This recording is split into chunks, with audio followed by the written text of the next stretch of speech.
So this evening we begin a new chapter, the 5th chapter in the Yoga of Divine Works, the ascent of the sacrifice, the works of knowledge, the psychic being. Now, when Sri Aurobindo was originally composing the aria, this chapter and the following chapter are both kind of seated in that initial view, but he so rewrote that, obviously expanded it many, many pages, that it's hard to discern here and there a few phrases that carried over into these new chapters. They're completely a reconstruction. If you go back to the aria, though, and you read that chapter, you'll find some germinal ideas in that are worth savoring.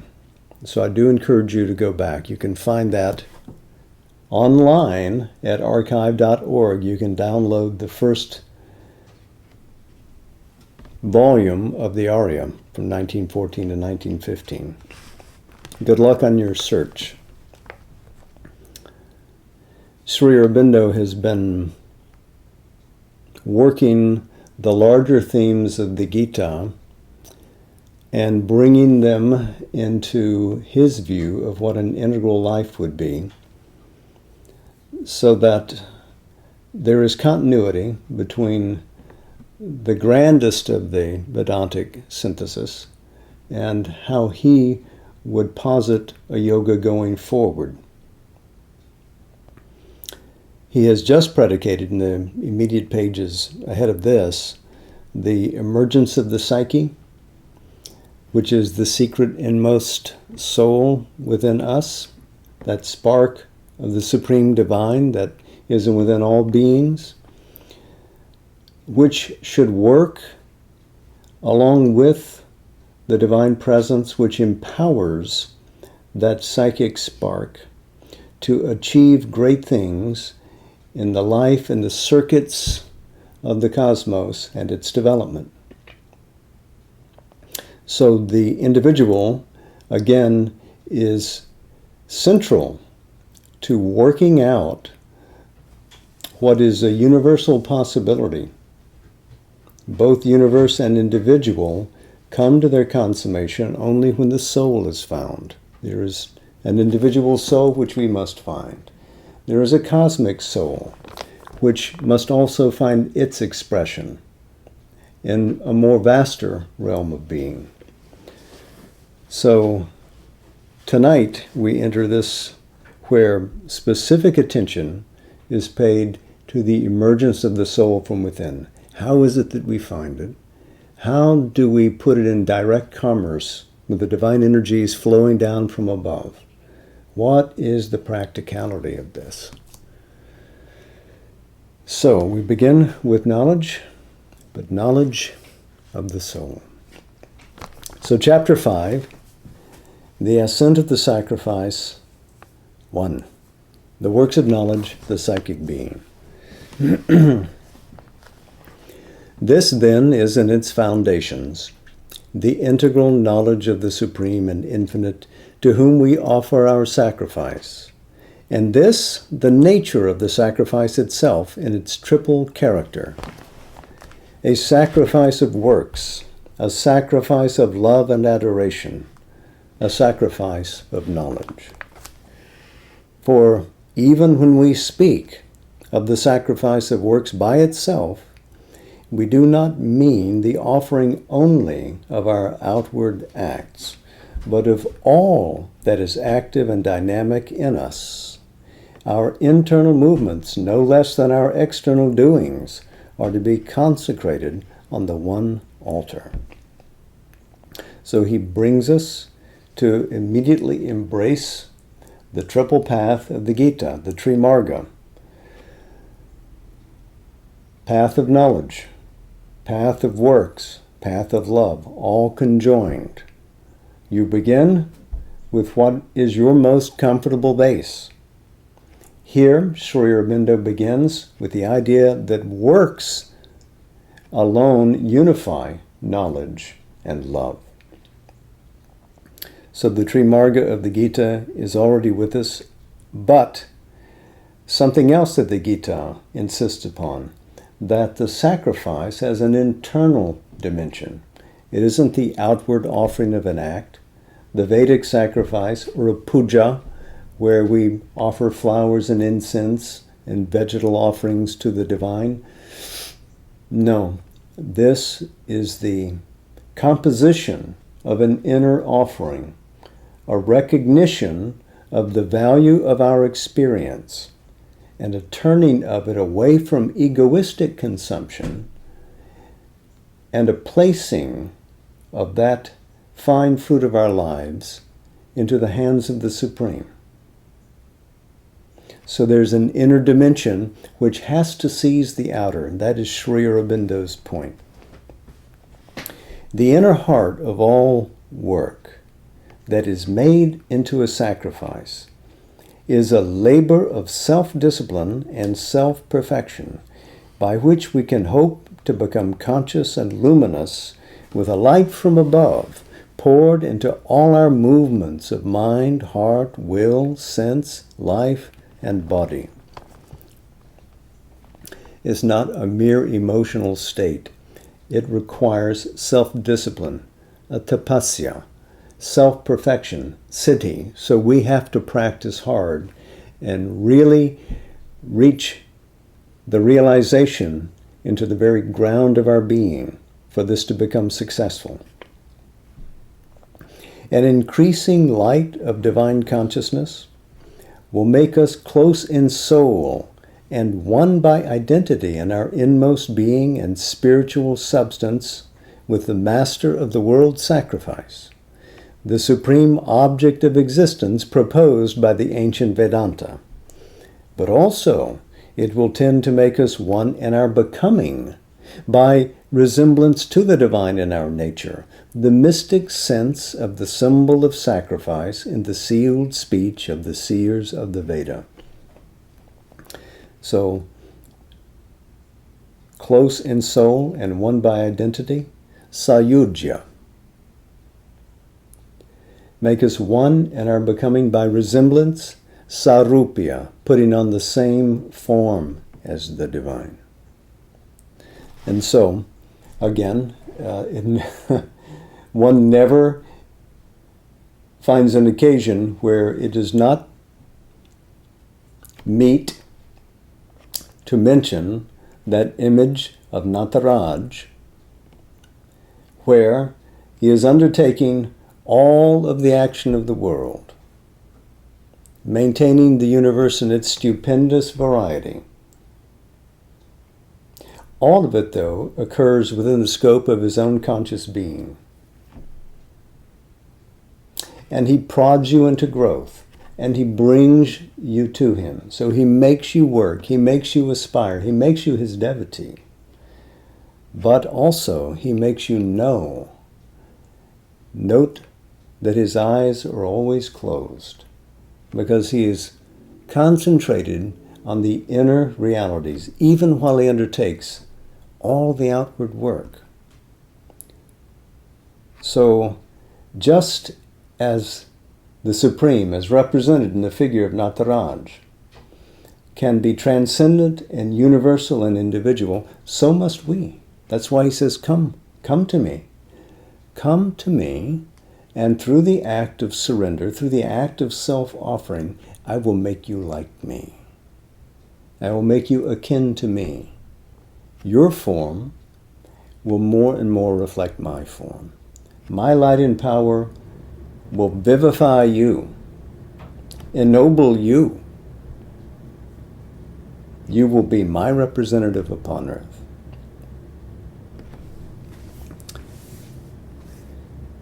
But if this is to be the character of the rapid evolution, from a mental to a spiritual being contemplated by the integral yoga, a question arises full of many perplexities, but of great dynamic importance.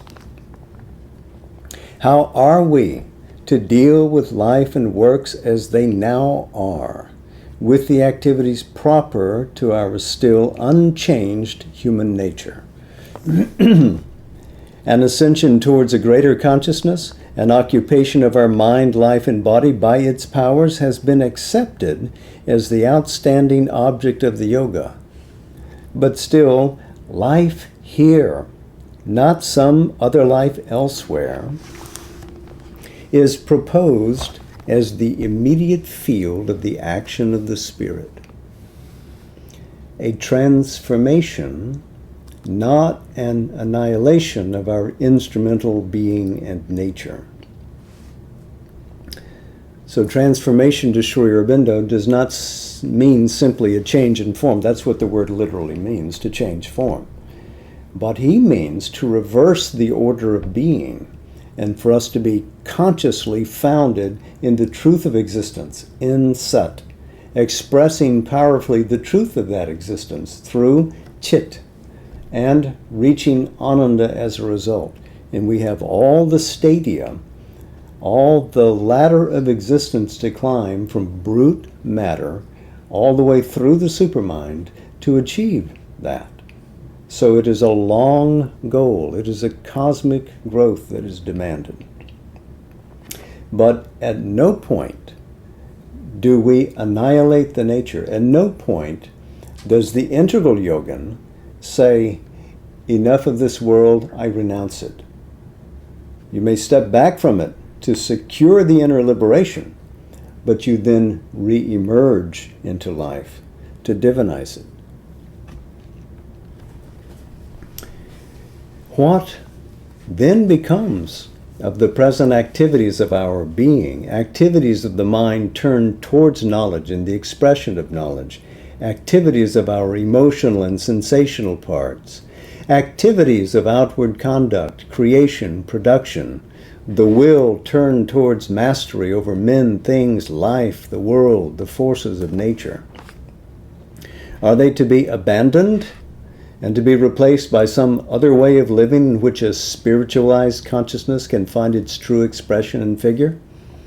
Are they to be maintained as they are in their outward appearance, but transformed by an inner spirit in the act, or enlarged in scope, and liberated into new forms by a reversal of consciousness, such as was seen on earth when man took up the vital activities of the animal to mentalize and extend and transfigure them by the infusion of reason, thinking will, refined emotion, and organized intelligence? Or is there to be an abandonment in part, a preservation only of such of them as can bear a spiritual change, and for the rest, the creation of a new life expressive in its form, no less than in its inspiration and motive force, of the unity, wideness, peace, joy, and harmony of the liberated spirit? It is this problem, most of all, that has exercised the minds of those who have tried to trace the paths that lead from the human to the divine in the long journey of the yoga.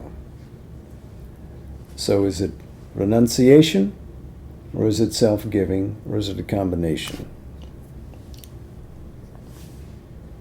Every kind of solution has been offered, from the entire abandonment of works and life so far as that is physically possible, to the acceptance of life as it is, but with a new spirit animating and uplifting its movements, in appearance the same as they were, but changed in the spirit behind them, and therefore in their inner significance.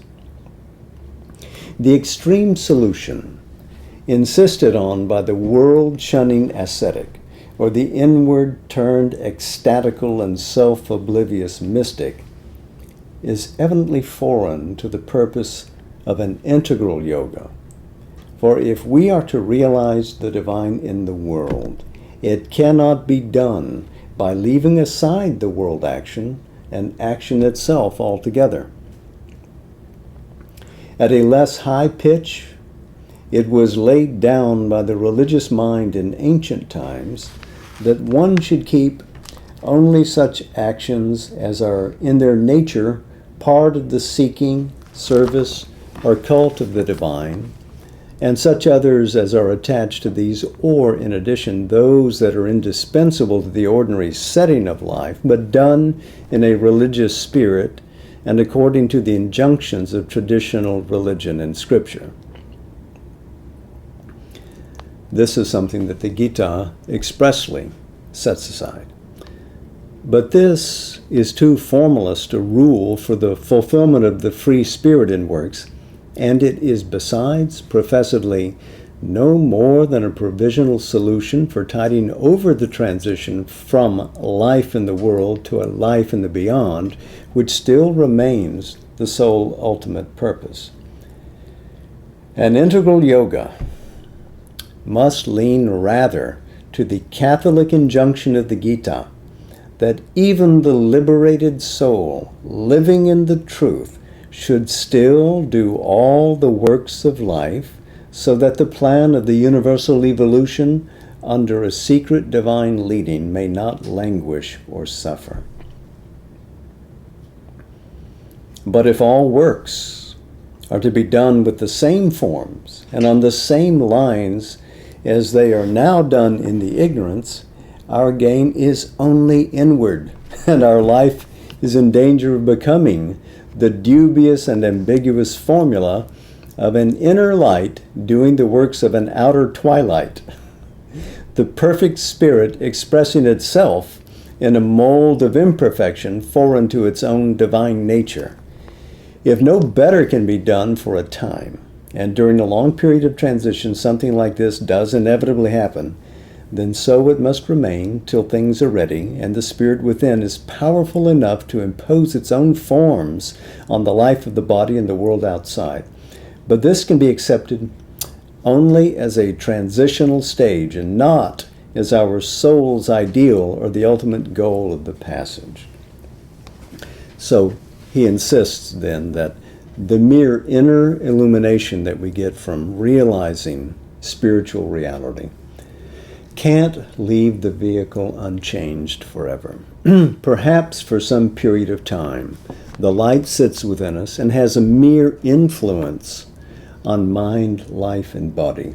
But at some point, we must go beyond the preparation to the fulfillment, where the spirit conquers the form, where matter reveals the divine consciousness that is pressing into it.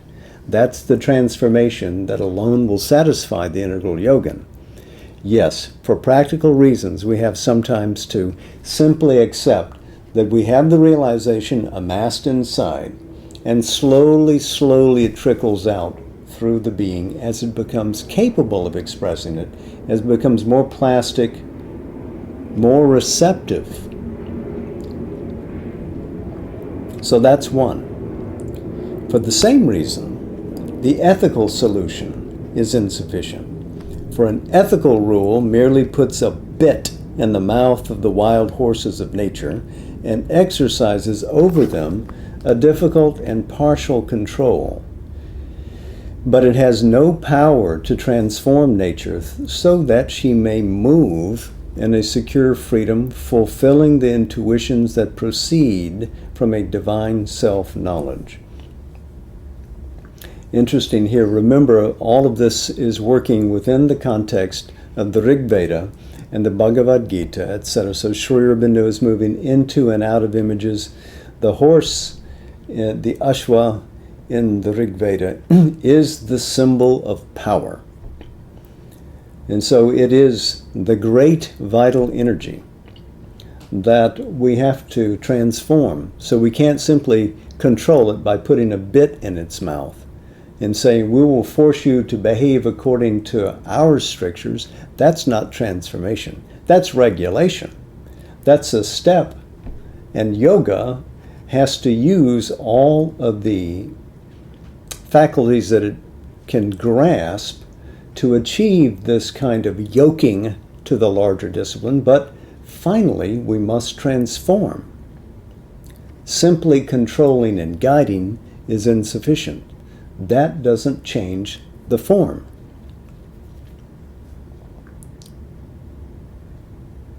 At best, Its method is to lay down limits, to coerce the devil, to put the wall of a relative and very doubtful safety around us. This or some similar device of self-protection may be necessary for a time, whether in ordinary life or in yoga. But in yoga, it can only be the mark of a transition. A fundamental transformation and a pure wideness of spiritual life are the aim before us. And if we are to reach it, we must find a deeper solution, a surer supra-ethical dynamic principle. So supra-ethical, beyond ethics. Ethics is a mentally derived system. So again, he is looking for a power of consciousness which really controls the form, the rupa, beyond the realm of mentation. To be spiritual within, ethical in the outside life. This is the ordinary religious solution, but it is a compromise. The spiritualization of both the inward being and the outward life, and not a compromise between life and the spirit, is the goal of which we are the seekers. Nor can the human confusion of values, which obliterates the distinction between spiritual and moral, and even claims that the moral is the only true spiritual element in our nature, be of any use to us. For ethics is a mental control, and the limited, erring mind is not and cannot be the free and ever-luminous spirit. It is equally impossible to accept the gospel, which makes life the one aim, takes its elements fundamentally as they are, and only calls in a half-spiritual or pseudo-spiritual light to flush and embellish it. Inadequate, too, is the very frequent attempt at a misalliance between the vital and the spiritual, a mystic experience within, with an aestheticized intellectual and sensuous paganism or exalted hedonism outside, leaning upon it and satisfying itself in the glow of a spiritual sanction. For this, too, is a precarious and never successful compromise, and it is as far from the divine truth and its integrality as the Puritanic opposite. Anticipating Ken Wilber by decades. These are all stumbling solutions of the fallible human mind groping for a transaction between the high spiritual summits and the lower pitch of the ordinary mind motives and life motives.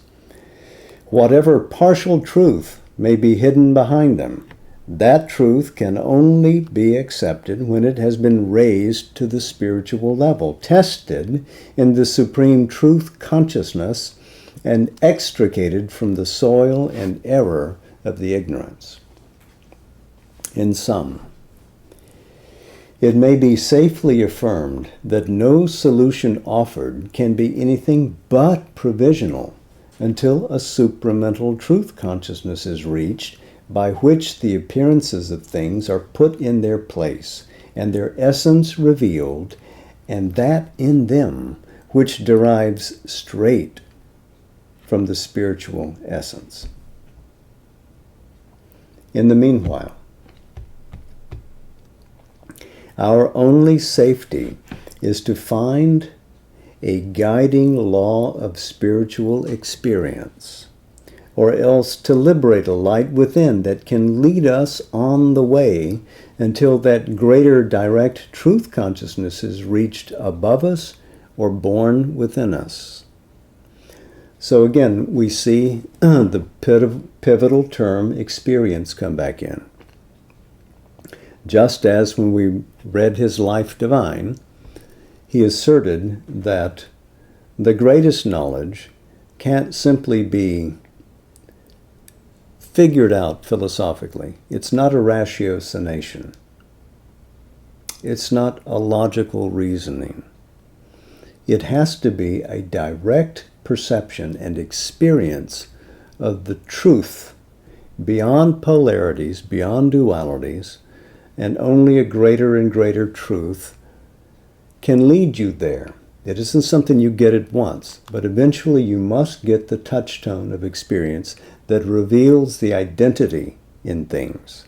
Until that oneness is grasped in experience, your knowledge is partial, your expression will be limited, and you'll be serving the master of the mind, and not free, moving tranquilly, omnipotently through the realm of the supramental. So one has to get that. So that guiding law of spiritual experience, or the emergence, and he's speaking here of the deeper psychic nature coming forward. That psychic nature knows that when it comes from above, because that is its natural being. It came from that. The psyche is the seed of the central being above. The Jivatman, one with the transcendent self, expressing uniquely the power of universality, is the seed of the psyche growing and developing here, evolving in form after form to reunite itself with that. So the immortal soul here is always one with that high self there. It's when the two become one, when one looks into the eyes of the other, as Sri Aurobindo expresses in Savitri, that they fuse into each other, and then you have that signature here in the cosmos, where the supreme realm can lean into the lower realm and be the bridge that unites the two. It is the conscious soul, aware here of what it is, aware there of what it is. That is the secret of the union. So he hints at it here. And he says, for all else in us that is only outward, all that is not a spiritual sense or seeing, the constructions, representations, or conclusions of the intellect, the suggestions or instigations of the life force, the positive necessities of physical things, are sometimes half-lights, sometimes false lights, that can at best only serve for a while or serve a little, and for the rest either detain or confuse us. The guiding law of spiritual experience can only come by an opening of human consciousness to the divine consciousness. There must be the power to receive in us the working and command and dynamic presence of the divine Shakti and surrender ourselves to her control. It is that surrender and that control which bring the guidance. But the surrender is not sure.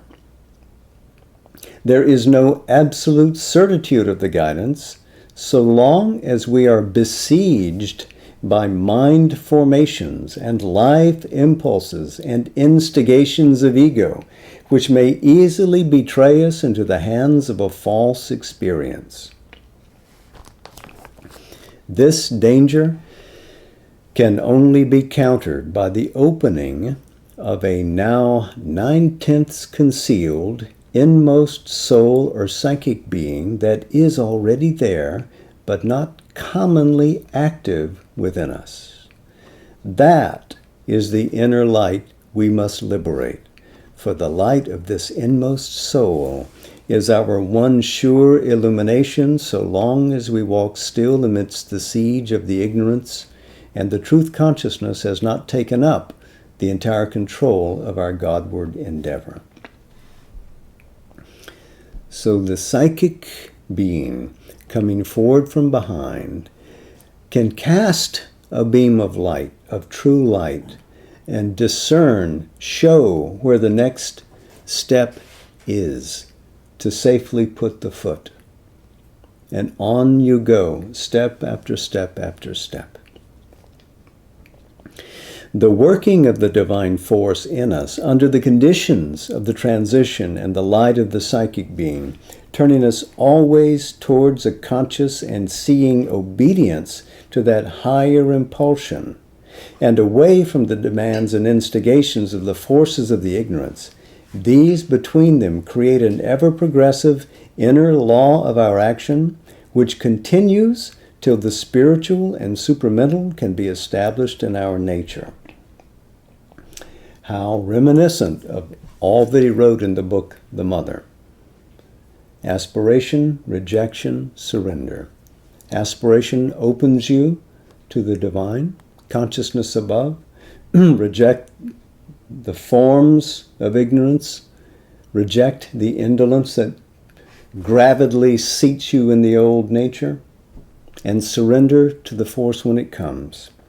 That helps disclose the truth of the soul from within.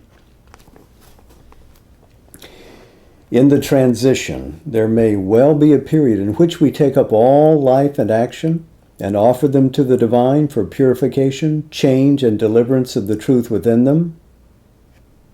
Another period in which we draw back and build a spiritual wall around us, admitting through its gates only such activities as consent to undergo the law of the spiritual transformation. A third in which a free and all-embracing action, but with new forms fit for the utter truth of the Spirit, can again be made possible. So these three realms, you might remember that Sri Ramakrishna spoke about that second phase as it's natural when you put a small tree in the ground, a sapling, that you have to put some wire, some mesh, a little fence around it to keep the goats off, etc., while it gets established and grows tall. So for a period of time, it may be necessary to isolate yourself, but you have to come back. Eventually the tree is strong enough, firm enough, that it can stand on its own. So out, in, and back out again more dynamically. These things, however, will be decided by no mental rule, but in the light of the soul within us, and by the ordaining force and progressive guidance of the divine power that secretly or overtly first impels, then begins clearly to control and order, and finally takes up the whole burden of the yoga. The divine power, the Chit Shakti, is the Divine Mother. So she, with her Yoga Shakti, gives you an impelling push. You'll get started. The more you open to her, then she can begin to seize and control and direct the process, and you're happy for that. You begin to live in felicity, and finally, she takes up the whole of the yoga. And it is your surrender that enables that possibility becoming an actuality. In accordance with the triple character of the sacrifice, we may divide works too into a triple order: the works of knowledge, the works of love, the works of the will in life, and see how this more plastic spiritual rule applies to each province and affects the transition from the lower to the higher nature. In other words, that's where we're going next. So that's a good place to, I think, put our bookmarks for this first evening in this chapter.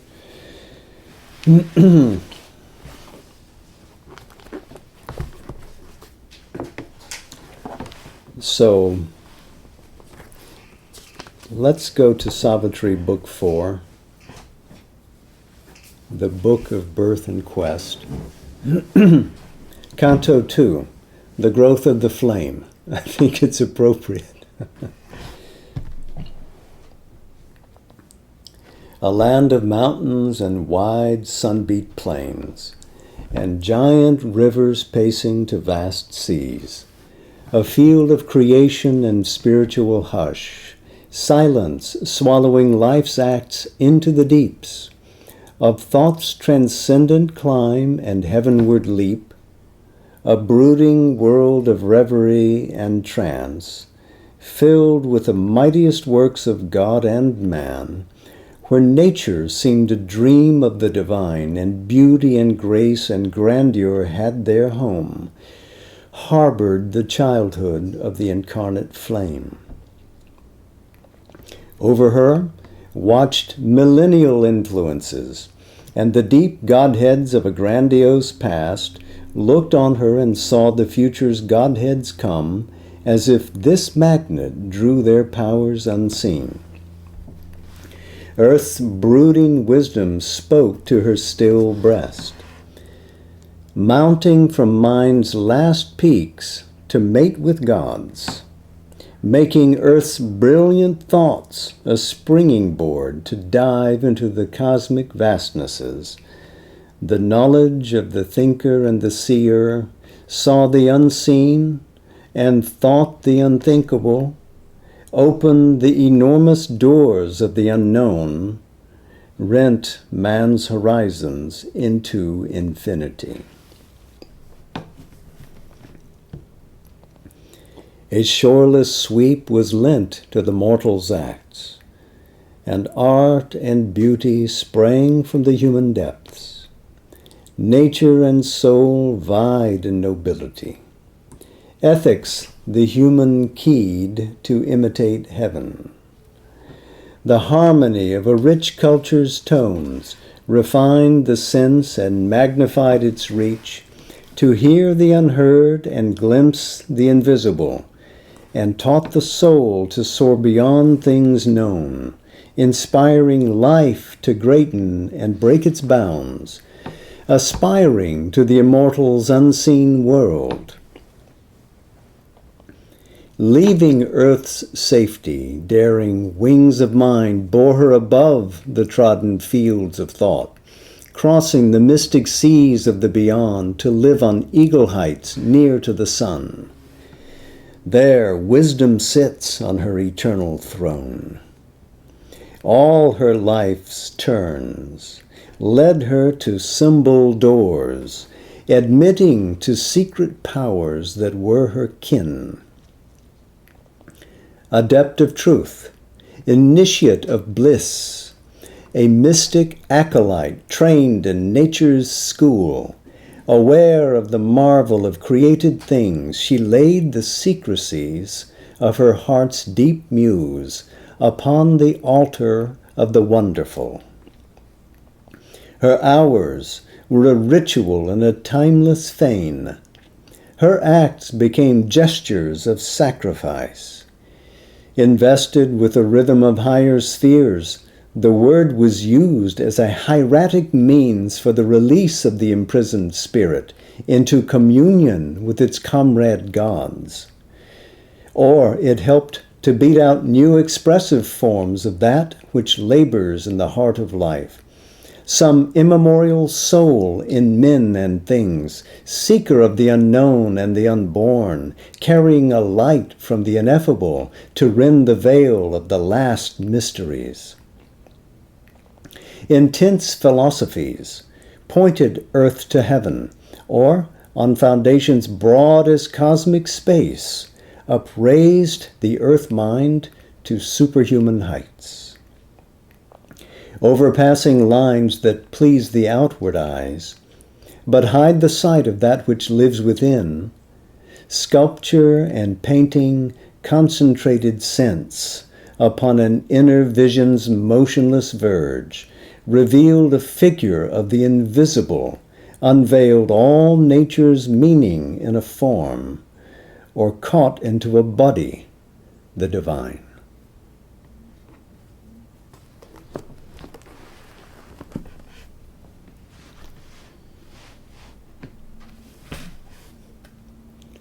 Namaste. Jai Ma. And to those of you with us tonight on Zoom, much love to you.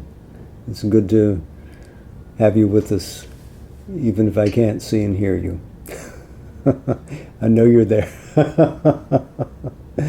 Thanks for coming back. And now go out and live in Mother's light.